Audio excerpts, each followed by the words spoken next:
Welcome to the 8-Bit Instructor Podcast, a show dedicated to helping you level up your instruction in order to craft authentic learning experiences for both you and your students. I'm your host, Lee Tucker, a high school English teacher and ed tech enthusiast, and I want to join you on your journey to becoming the best instructor that you possibly can. So if you're ready, grab your adventuring gear and let's get going.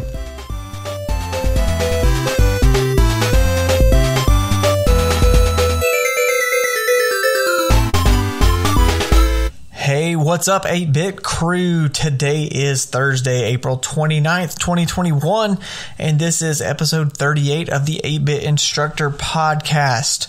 Folks, we are at the end of April. Who would have ever thought that we got here? This year has seemed like it has flown by, but also kind of like it's taken forever. So it's great to have this springtime weather, wrapping up the year. I know a lot of us are hitting testing time now too, which can be stressful, but try not to let that stress you out too much. Get out there, enjoy a little bit of that sunshine, a little bit of that warm weather.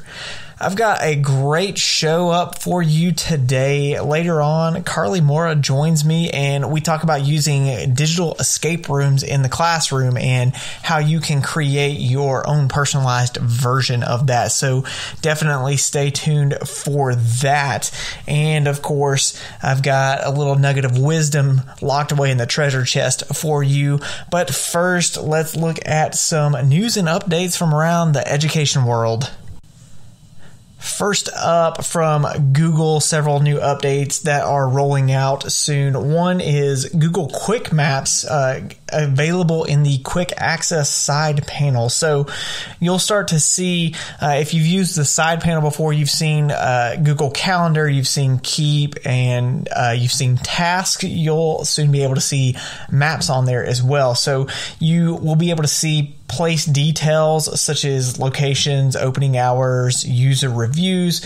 You can make sure that you're adding the correct location to a calendar event. And also you'll be able to get travel times and directions to plan ahead for a trip. You can add trips to your calendar to help make sure that you're arriving on time by knowing when to leave. And also Google will predict traffic and transit at that future time of that event. So if it knows kind of the route you're taking, it can give you some ideas of when to leave and all that, which is pretty cool. So you don't have to pull up a new tab to find addresses and all of that kind of stuff. You'll have that available right there in the sidebar. So if your domain is on rapid release, you should already start to see that. If you haven't already, it will be probably available within the next few days. Anybody who's in a scheduled release domain will start to see that rolling out on May 3rd. Chromebooks have some new updates that just are helpful and help you find things a little bit easier. So first of all, you're going to have more options to search with that everything button. So normally it would search for maybe do a Google search or search your drive for specific documents. But now you'll be able to do some things like weather or some basic calculations that will do it right there in that little search field for you, so that you don't have to again open up a new tab to do that. There's a new diagnostics app that can help troubleshoot any battery, CPU, or memory problems that you're having. So if you maybe notice that your battery is draining very quickly, you can use that diagnostics app to try to troubleshoot maybe what's hurting it, taking up all that battery life. Also, the scan app will allow you to scan images from a printer or a scanner and easily edit them, all just kind of right there on the same screen. And then, of course, I've mentioned before in some previous episodes the live captions feature for Chromebooks. So if you're on a Chromebook, you can get live captions without it having to be like a YouTube video or anything like that. And the last big update from Google is a lot of stuff coming out for Google Meet. So Google Meet, they've been doing some updates to just help kind of the organization and the ability to view things on your screen when you're in a Google Meet. So for video feeds, you'll have the ability to hover over your video feed for options between a tile in the grid or a floating picture. You can also resize, reposition, and hide it to concentrate on the call. Your self view is going to appear at the bottom right of the grid to put more video feeds at eye level as you look into the camera. So I think that was always one of those interesting things. Anytime I'm on a video call, if I'm looking at somebody's screen, watching them talk, they're looking, down because they're looking at my video feed. Maybe. So having, somebody else's video feed toward the top of the screen is going to have you, looking more at eye level, like you're looking them in the eye and actually talking to them. So that's a pretty cool feature. For the viewing and presenting experience, you'll be able to see what you are presenting while in Google Meet. You can unpin the content you or others share to see more or larger video feeds. And participant names are always visible regardless of the meeting size. They've done some things with the bottom bar in Google Meet. Meeting dial-in codes, attachments, participant lists, chat, and other activities are at the bottom right to create more vertical space for seeing people and content. And the controls are all consolidated in one place with descriptions available if you hover over that. The leave call button is moved away from the microphone and camera buttons to prevent anybody from accidentally leaving a call. And then the bottom bar is always visible while not covering captions and bottom video feeds. And then a few other visual updates include some things like when someone speaks, their tile is going to be outlined in blue, which can help just visually you seeing who's talking. Mute indicators are subdued to reduce visual distractions. And when there are more participants than can be shown on the grid, there's a tile added, so you'll always remember who's on the call there. So all these features, again, they'll start coming out soon. Again, if you're on rapid release, you should start to see those roll out around May 3rd, and then scheduled release domains, we'll start to see that May 17th. And the final update I have is something from the Department of Education website. So a recent article says USDA issues pandemic flexibilities for schools and daycare facilities through June 2022 to support safe reopening and healthy, nutritious meals. And essentially what they've just kind of put together is flexibilities to allow schools and school meal programs and child care institutions to return to serving healthy meals starting in the fall of 2021. And several of the meal service flexibilities that have been in place to enable social distancing are now extended through June 30th, 2022.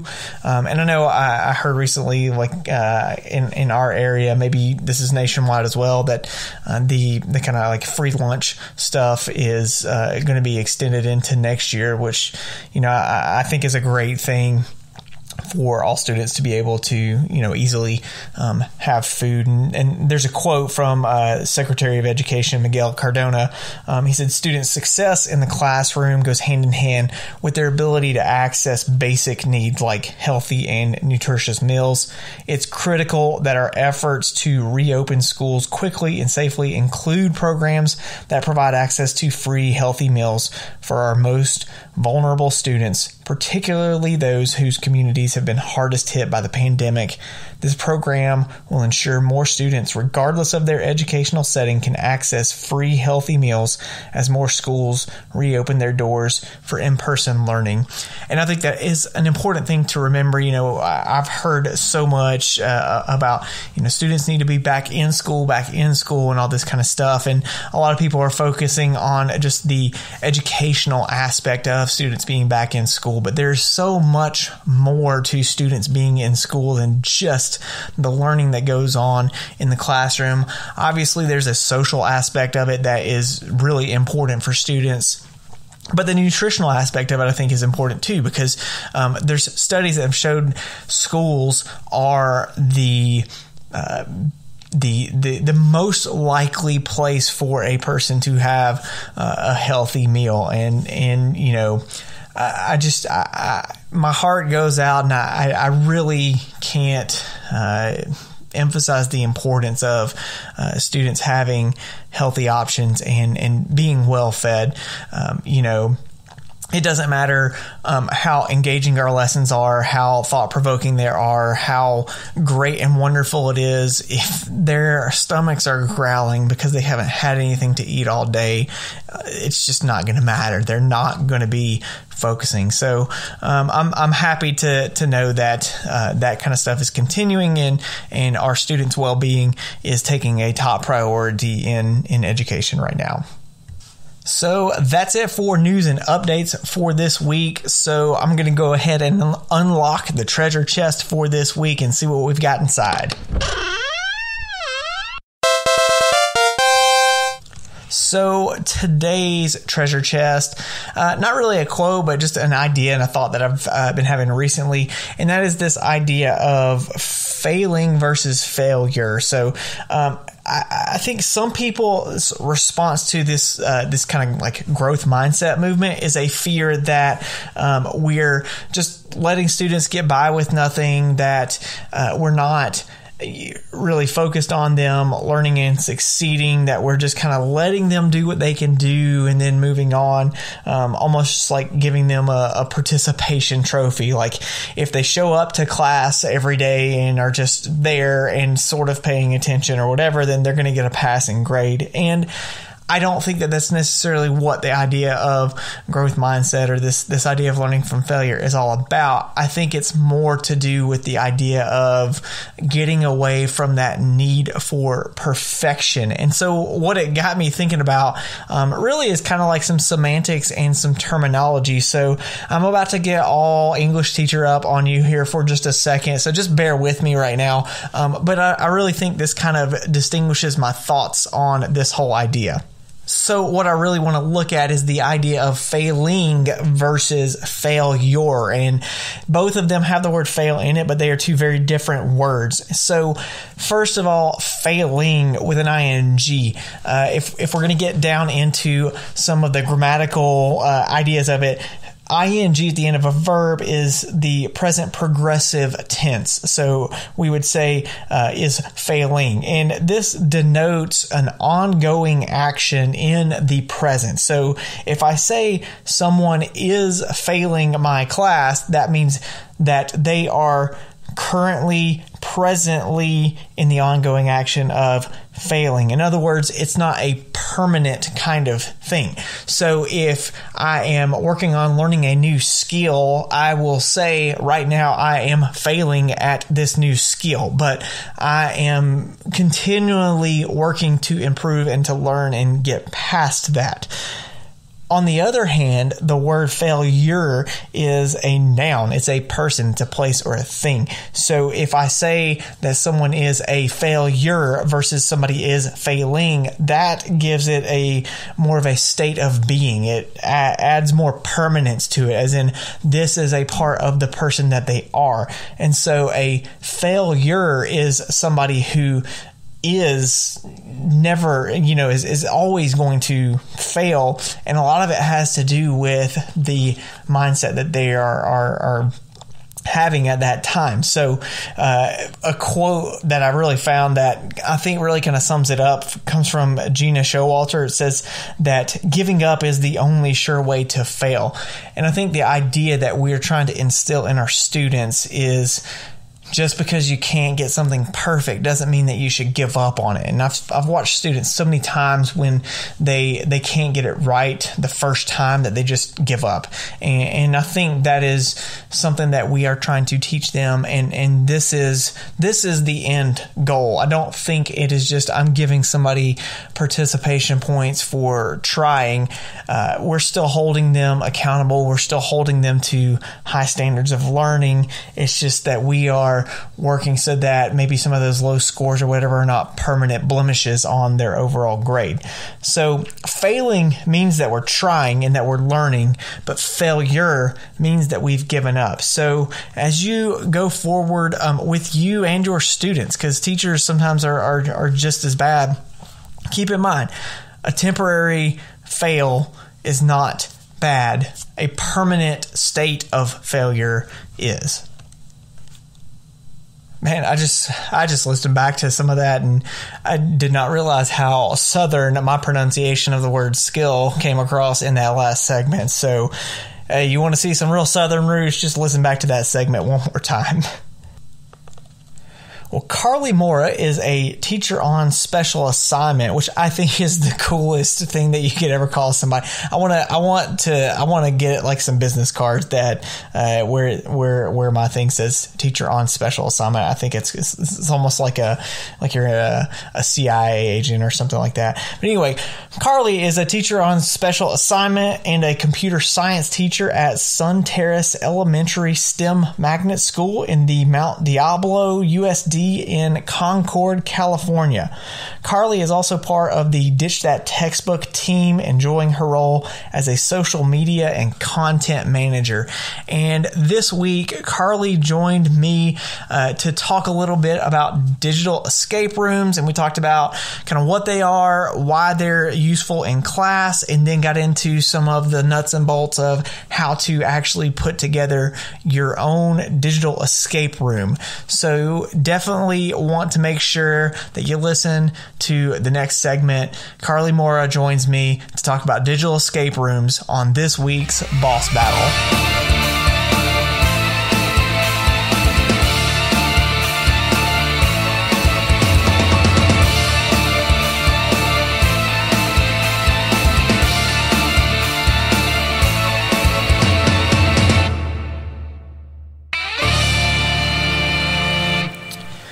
Right. Carly, thanks for joining me on the episode today. How's it going? It's going pretty well. How are you? I'm doing all right. We got a few weeks left in this school year, so hitting that kind of final sprint to the finish line. Long haul. Yeah. At the very end. You can see it, but it's not quite there yet. Oh, yeah. That's these are like the toughest weeks, I think. They're tough. Yeah, it can be tough. So before we jump into the content kind of stuff, I usually like to throw out some questions to kind of get to know the guests and also just some fun little conversation stuff. So the first thing, I always like to hear people's stories in education, because I think a lot of times we connect with people when we find some of those kind of like similar experiences and all that. So what are some significant experiences that you've had in education that have really shaped kind of the teacher that you are now? So I would say that teaching, with my own students, I always tried to connect the curriculum with something fun, but I think I was much more about making sure I hit every standard and really getting it all in there. And then I think the most significant impact on my teaching has been my son, watching him go through school. And I mean, he's 9, so it's relatively recent, but I think we're all like this. If we could take all our old classes and just reteach them again, I would do that in a heartbeat. But watching him and seeing what he comes back home and talks about, what he thinks is really fun, or when I volunteer in his class, the things that his friends come up and tell me, oh, I can't, that was so much fun when you did this. So I think reflecting on back to what my students will come up and say, oh, I really remember that game we played, or I really remember that one time when we played this, or you did this, or we did that, we acted this out. And it made me think, okay, it wasn't about shoving everything that I could get, like all the curriculum in. It was about making it fun. And so that's really shaped me as a teacher, like just making sure that I just make it fun, like trying to find ways to make learning fun. And then, jumping in. So I would say that when I volunteer in my son's class, and I teach computer science, so, I do some activities with them, and they come back and they'll tell me, like, I really loved when we did this activity where we used Cartoon Network and we coded that. So I think those things, like when the kids come back and tell me something that they remember, that's what shapes me as an educator. Going back and being like, oh, okay, should do that more. Yeah. I like that. Just those memorable experiences. That's. I think too. You talk about having your child going through school. I've had some of that similar experience because my daughter just started kindergarten, and so being on the other side of it has really shaped a lot of the way that I look at things in my class too. So I think that's definitely a significant kind of factor into some of that stuff too. Yeah, it definitely changes your outlook on some things. Like, oh, I didn't really think of that from a parent or student perspective like I should have. So it's really interesting. Yeah. So another fun little question. This is more kind of like a personality psychology kind of question, shaped into a kind of a game thing. So if you had to choose one, a warrior, a mage, or a rogue, which one would you pick and why? Okay, so thought about this one. I would pick mage. Okay. Because I think that no matter what you teach or no matter where you're at, you have to have some sort of magic that you're able to pull out to make things fun and exciting. So if I could be any of them, or if I had to choose which one I would be, it would be mage. I would, stand back in the background, but then bring the magic out. Okay, bringing the magic. Hopefully. Try to at least. Yeah. So I asked you on today because to talk about digital escape rooms in the classroom, and I guess kind of the story behind it is back in, it was back in the fall. I put one of these together for my class to kind of review over some stuff. And I got it off of Matt Miller's Ditch That Textbook website, and I think a lot of your stuff was linked on there too.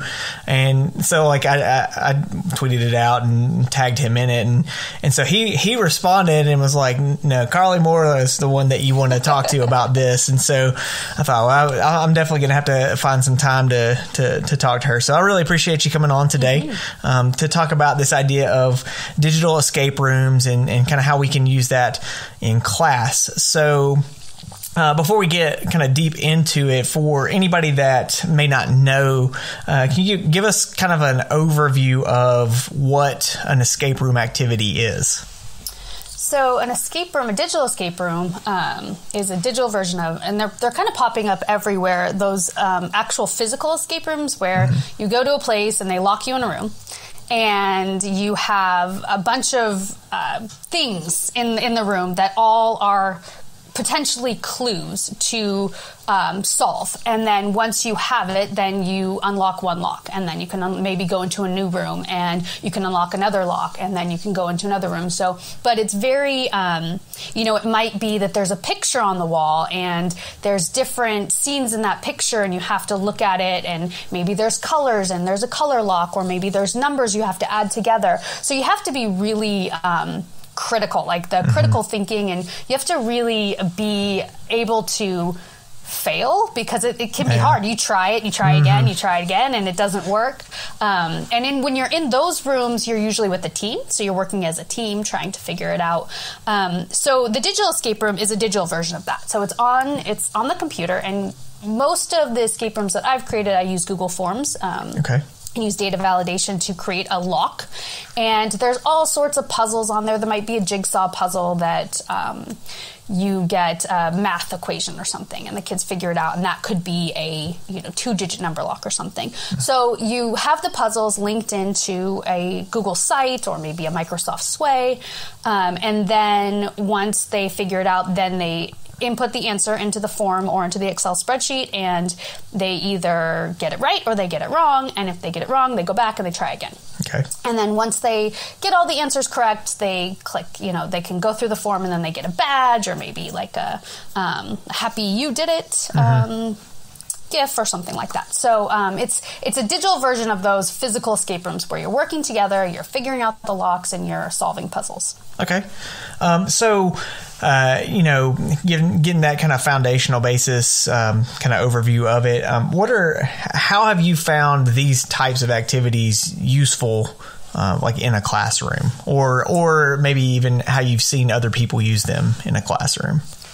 So this is all part of the fun stuff that I was talking about earlier, just making something really fun. So I found that these are a great introduction into a unit. So you can maybe we're learning about the American Revolution, and maybe something where it's pretty simple. Like they can get it. You want your first time to be pretty simple. You don't want to frustrate your kids the first time, but then maybe you do it the first, introduce the unit, and then at the end of the unit you do a more complicated one, and that is a like an ender to it. I do a lot of them for fun, just for those things that you kind of want to throw in, but you don't really have time always to do it. So maybe like a Halloween escape room or Earth Day, or something like that. So I've do that. I also just really like to have the kids throw in some math, some you do an escape room and throw in some little math. As I teach elementary school, some things that you've worked on throughout the course of the year, like as a review. So, so you're kind of throwing in curriculum that you want to review in a fun way. Okay.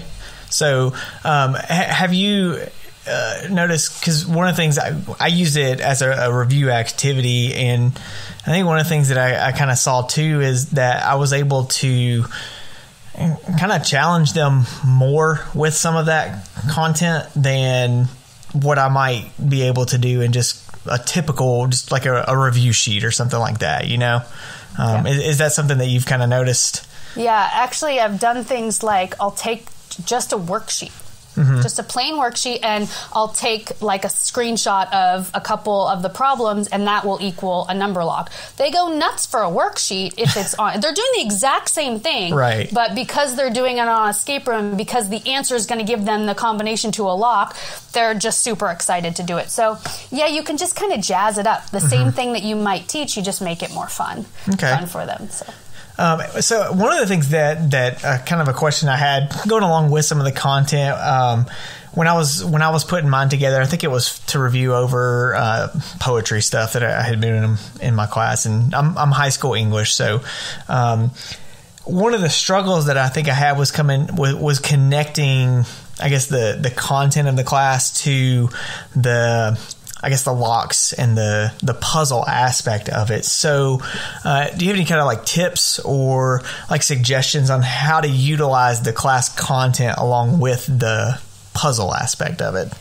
Yeah, some of the puzzles you might find you just kind of throw them in there is kind of fun. But one way to get in some actual content is to use Google Forms and to have them answer a Google Forms quiz, and then at the end of the form, then they go to a puzzle. So you're kind of sneaking in that content, but once they answer some questions on the form, then they'll get a puzzle, or maybe they'll get a link to another lock or something like that. So that's a good way to, especially if you're teaching like English or history, using the Google Forms, or having them go to a website, and then there's an article, and maybe you've hidden in some links, but they have to read it first, and they get things like that. Okay.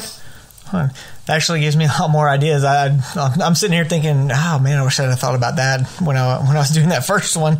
I do the same thing. Every time I make a new one, I'm like, I go and I'll play someone else's. I'm like, oh, that's a really great idea. To grab, they have to, go through something, or watch a video, watch a YouTube video, and you can hide that in there, and then maybe I like to have like a video with content, and then hidden somewhere else is a timestamp, and so they'll watch the video, and then there's a timestamp hidden somewhere, and then they have to go back and like, oh, there's a word that they said at that timestamp or something like that. Interesting. Yeah, those are some good tips. I appreciate that. So if we're talking, so you do this and basically create yours from scratch, right? Because I know there's some online sites like Breakout edu where you can purchase stuff, but you're doing stuff where you're creating all of your puzzles and everything. So what would be kind of the process of creating one of these? Like where would I start if I just, all I know is let's say we're going to review over some of this content, but I want to do a digital escape room. Where do I start? Where do I go? So the first thing you'd want to do is just what you want your theme to be. So I try to keep it as, like the first one I would do would be something fun. Like I think, like doing a holiday one, or maybe end of the year, or Olympics, or something like that. Something that would be fun to create and clues that would be easy to create, easy to find. And then once you've done that, then you really want to think about what your locks are going to be. Okay. And like 5 locks are probably more than, that's probably funny, or probably funny. That's probably fine. Also could be funny. Yeah. But once you've done that, once you know what your theme is, and once you know what your locks are, and your locks might change as you go. Okay. You might decide on, you want to have a number lock, but then as you're making your clues, you decide, well, that one really fits better as a word lock or something like that. So once you've figured out your theme, and then you've chosen your lock types, and usually the lock types are a number lock, a word lock, a directional lock, a color lock. And then there's date locks and shape locks. I tend to use number locks and word locks and directional locks and color locks the most, just because they're easy to create. And then just look at your content. So what kind of locks you want to have. So if you're studying, if you're reading a book, like a character's name might be a lock. Okay. Maybe the main character's name. Maybe the author of the book. Or if you're in history, maybe some important date in history that you want to be your lock. Vocabulary word, that's a good one. It's just sneak in some vocabulary. Right. A location, if like the setting of a story, the location of that setting could be a lock. And then you can just throw in some math in there.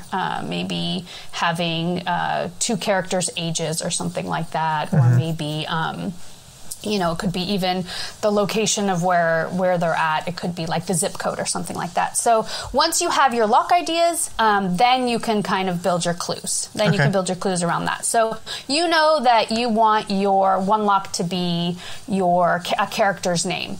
So you could have the name is the lock. So maybe you have a jigsaw puzzle that they put that together, and then that's the name of the character. Something simple like that. Or a map for a directional lock. And then, does that answer your question? And then after you have your lock types and your clues, then you would start building it in something like a Google site or something like that. Okay. And then you use the data validation for Google Forms.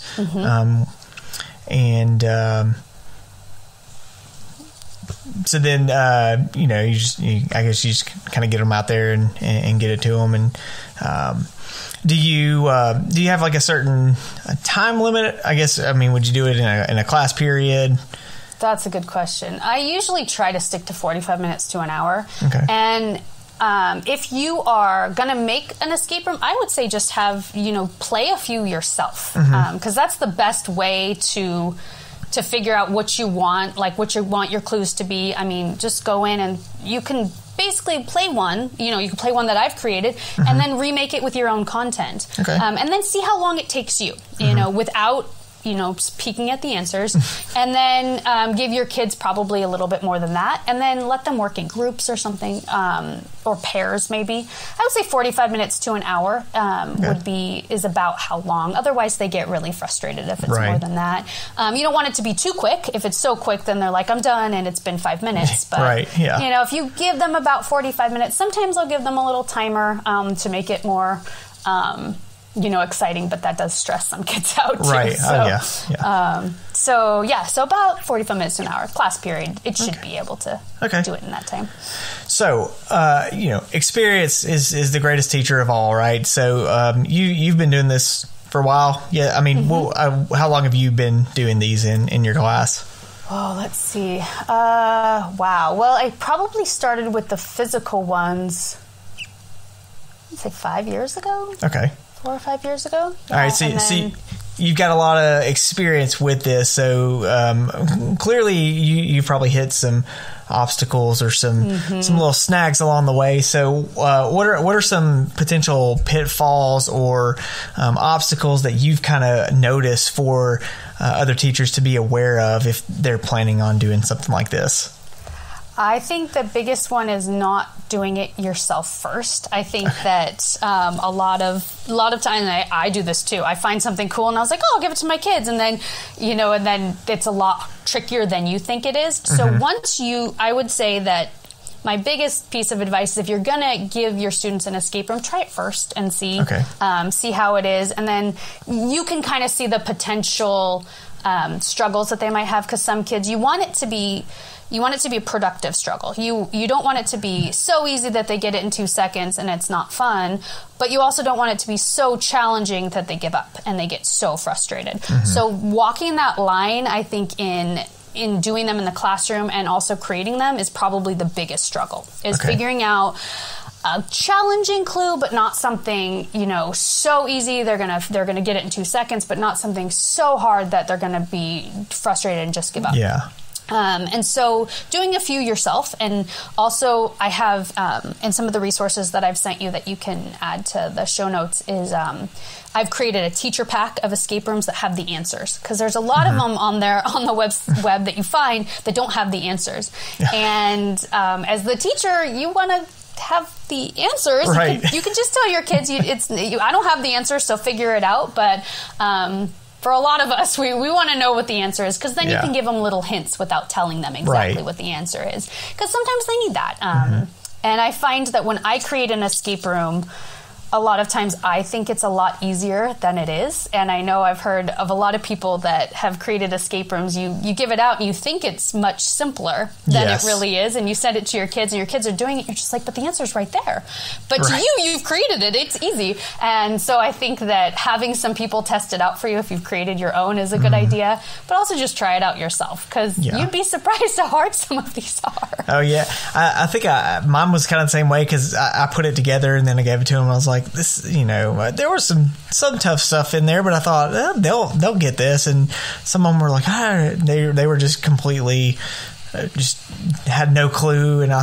So yeah, knowing the answer, I think definitely helps, being able to kind of guide them to that answer, give them some little hints to here and there.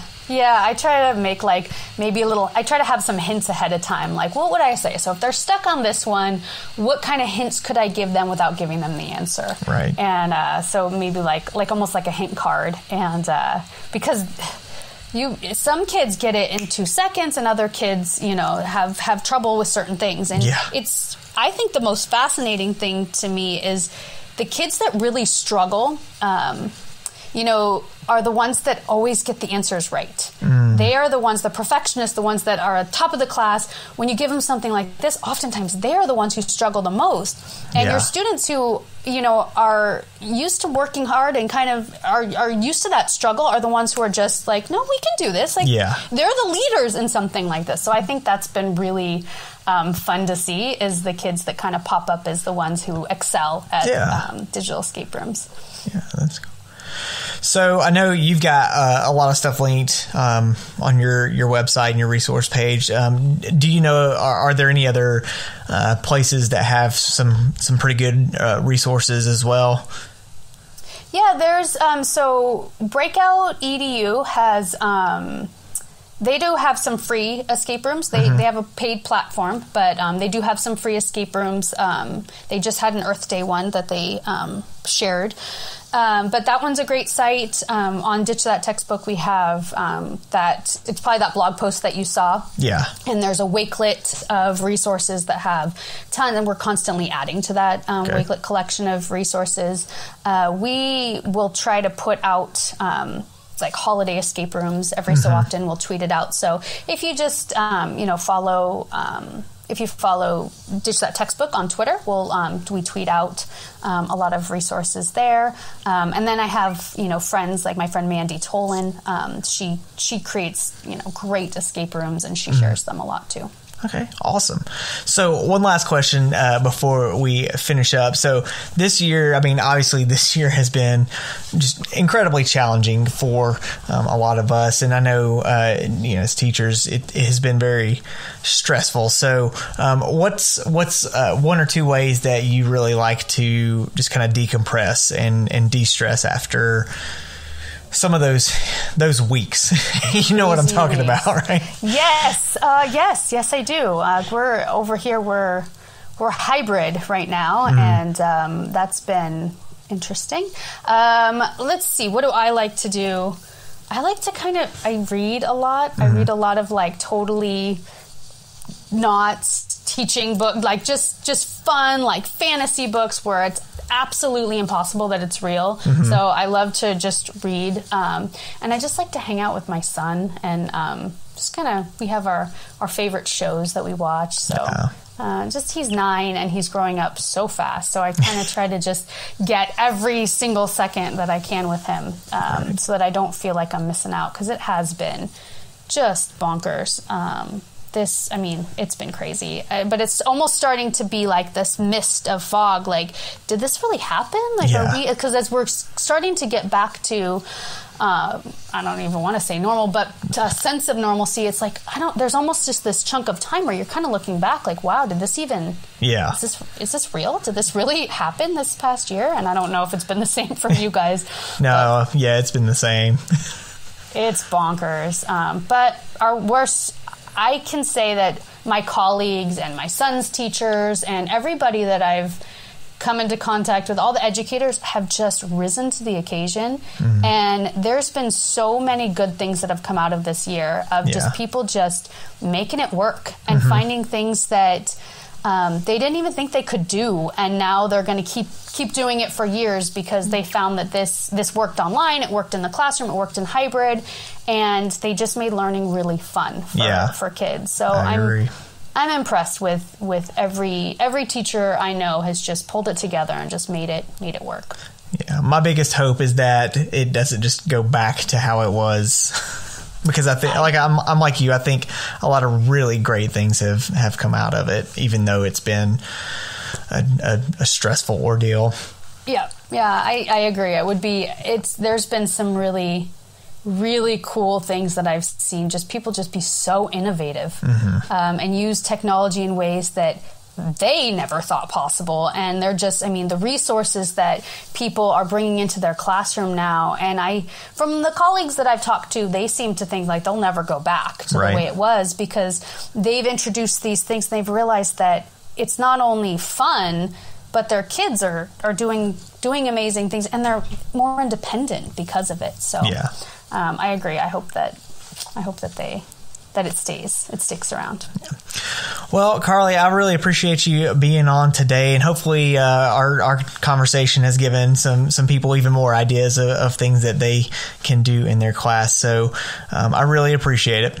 Yeah. Thanks for having me on. And I'll, like I said, I'll drop that link to the professional development resources. There's a ton of escape rooms on there, and puzzle links and resources for creating them for people that want to get started.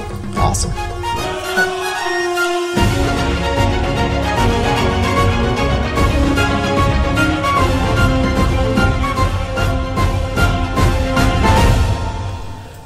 So that was a really fun conversation to have, and digital escape rooms is something that I've been working on getting more into, and for me they were fun to put together, but then for my students they're also fun to try to kind of break down and solve and all that.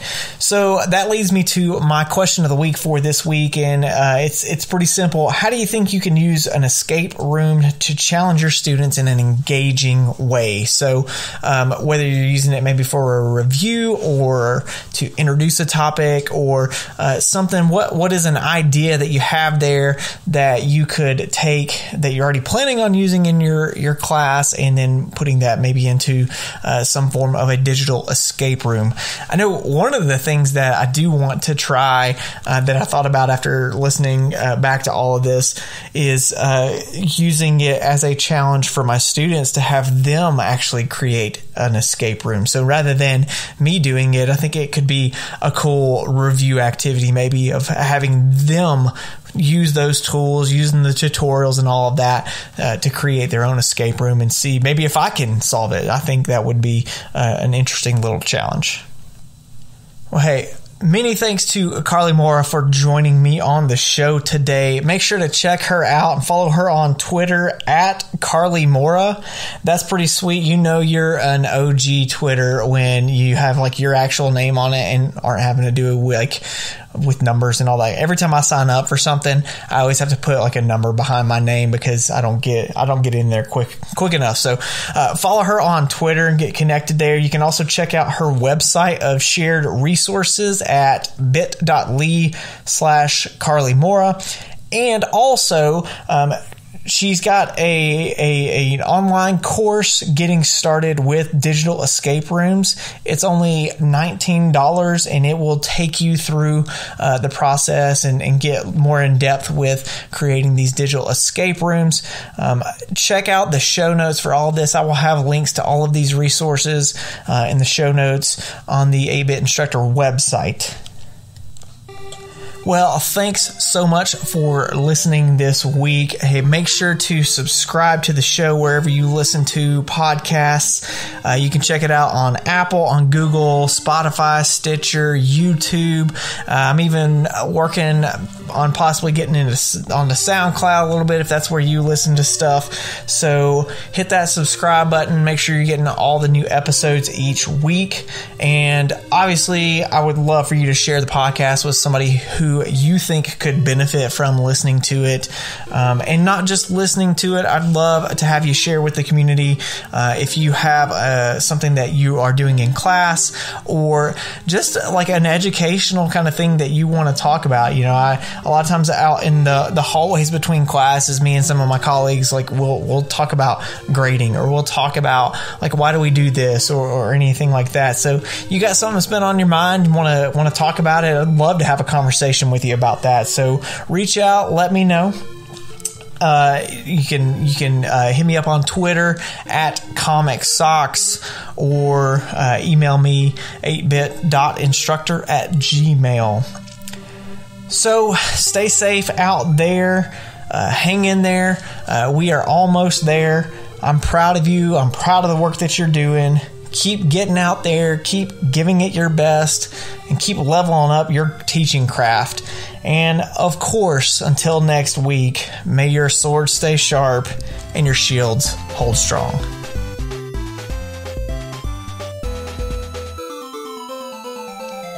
Thanks so much for listening. Be sure to subscribe wherever you get your podcasts, and check out the 8-Bit Instructor YouTube channel for EdTech tips and tutorials, as well as other content on my website, 8bitinstructor.com. And of course, don't forget to follow me on Twitter at ComicSocks and use the hashtag 8BitCrew. See you next week.